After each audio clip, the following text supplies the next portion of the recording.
Indian logic, developed over many millennia, is a unique, multifaceted branch of Indian philosophy, where it has a distinctive and fruitful place and also a very essential function to perform. To understand Indian logic or logic in Indian philosophy and its crucial function within the broader philosophical framework, it is necessary that we first try to comprehend the diverse, complex, yet inherently sophisticated thought system that we know today as Indian philosophy. Professor Satish Chandra Chatterjee and Dhirendra Mohan Datta, in their book Introduction to Indian Philosophy, say that Indian philosophy refers to various philosophical speculations of all Indian thinkers from various time periods, including modern, medieval, and ancient, as well as all parts of the theological continuum, that is, from the atheist to the theists. If one compares Indian philosophy with its Western counterparts, one finds numerous similarities, but also there are few glaring differences. The primary difference between Indian and Western thought, Indian and Western philosophy, is that there exists a definite break in Western thinking between philosophy and theology.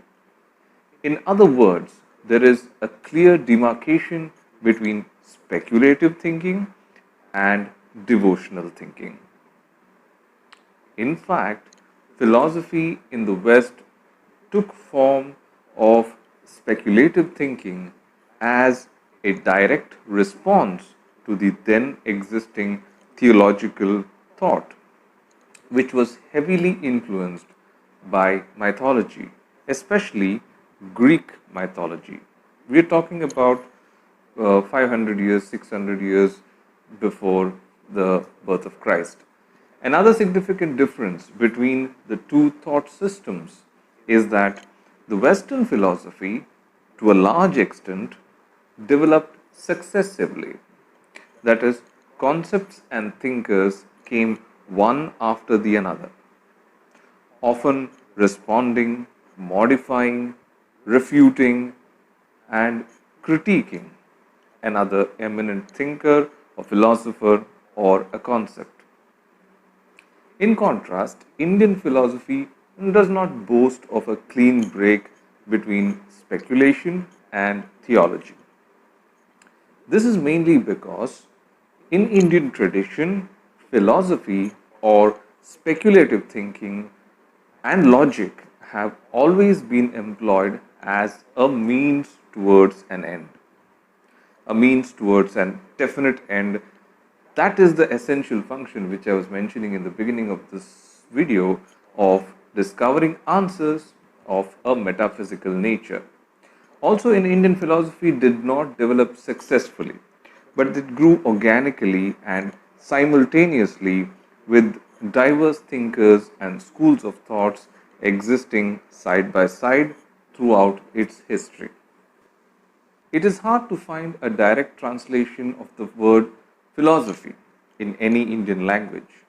We have numerous approximations, but they tend to lose their claim to direct translation when looked at it from a slightly different angle.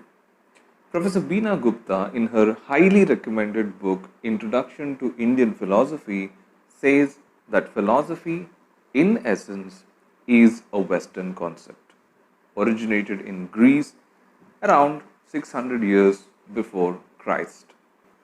We look at the word philosophy.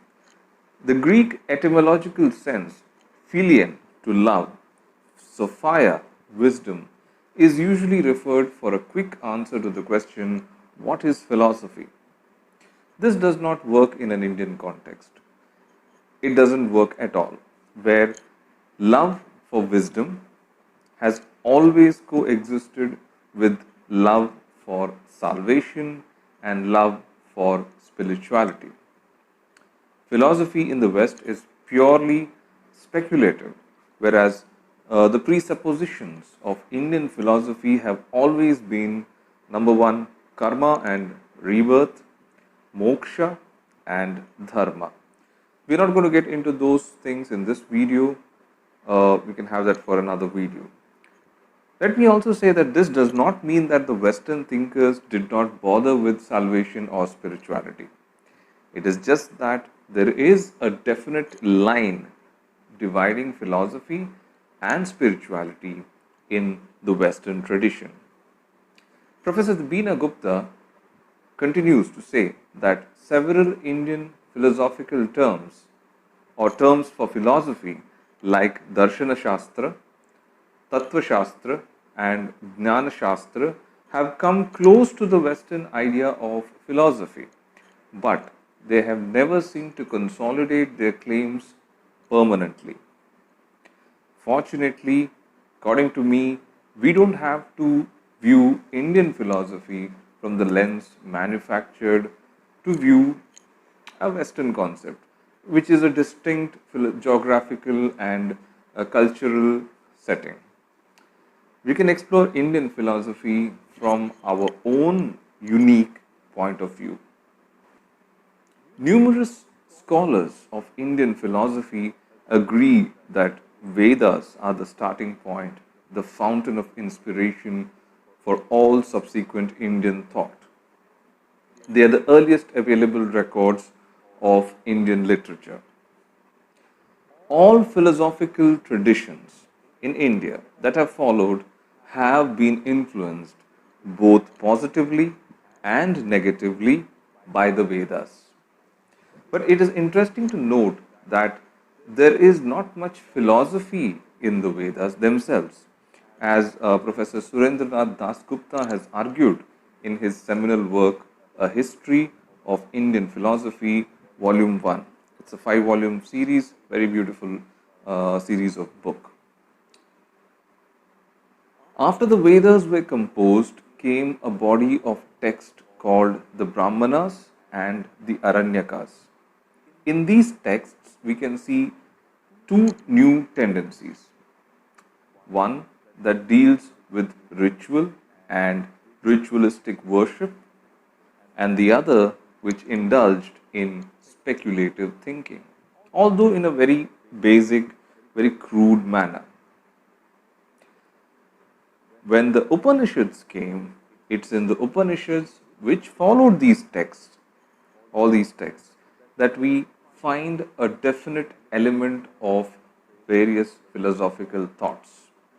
Indian logic too is derived from these scriptures which deal extensively with darshanas or schools of thoughts. It's a very important concept in Indian philosophy, darshanas. We'll come to what it is. It is often argued, particularly by Western and colonial scholars, that the darshanas are not philosophical or intellectual in nature because they contain a more spiritual or intuitional bent.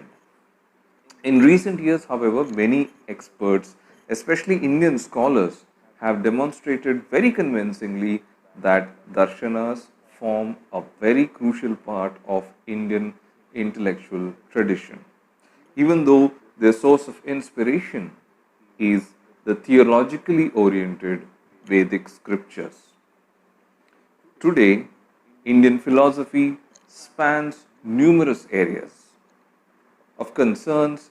Besides logic, we have politics, we have environment and society, but Indian philosophy is more strongly associated with, as Professor Jonathan Guneri says in his book which he edited, Indian Philosophy, a Reader, it's associated with mind and language, epistemology and metaphysics.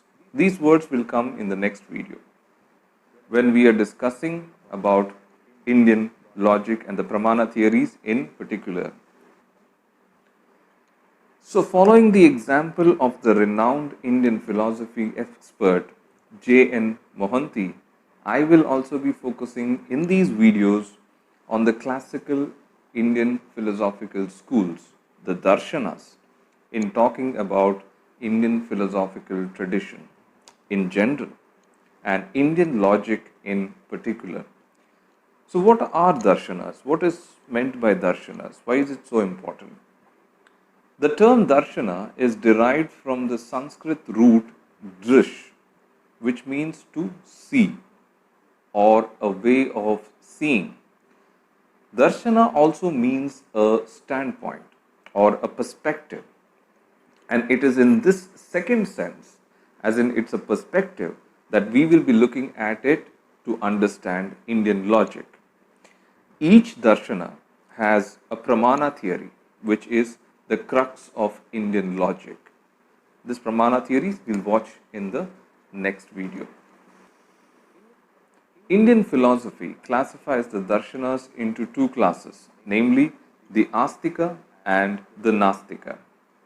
This has got nothing to do with the popular connotations of these terms, where Astika means a believer and Nastika means a non-believer of God, right? This classification of Astika and Nastika darshana is based on another criterion. If a darshana accepts the Vedas and sees them as the final authority, then they are called Astika. The Astika or the orthodox schools are 6 in numbers: Sankhya, Yoga, Nyaya, Vaisheshika, Mimamsa and Vedanta. Together they are known as Shad Darshanas, which means 6 systems. So 6 systems are Astikas. The darshanas that don't accept Vedic authority and reject the Vedas are known as Nastika. They are 3 in number, that is the Buddhist, the Jaina and the Charvak darshanas. So together Indian philosophy has 9 darshanas. In the upcoming videos we will look into the core of Indian logic based on these darshanas, that is the theory of pramana. If you like this video, please hit the like button and do not forget to subscribe to my channel for more such videos coming up in future. I wish you all the best for whatever you are preparing for, and if you want me to talk about any other topic, please make sure that you write in the comment button. Also give me your feedback about this video. I'll be more than happy to do that. Thanks a lot for watching.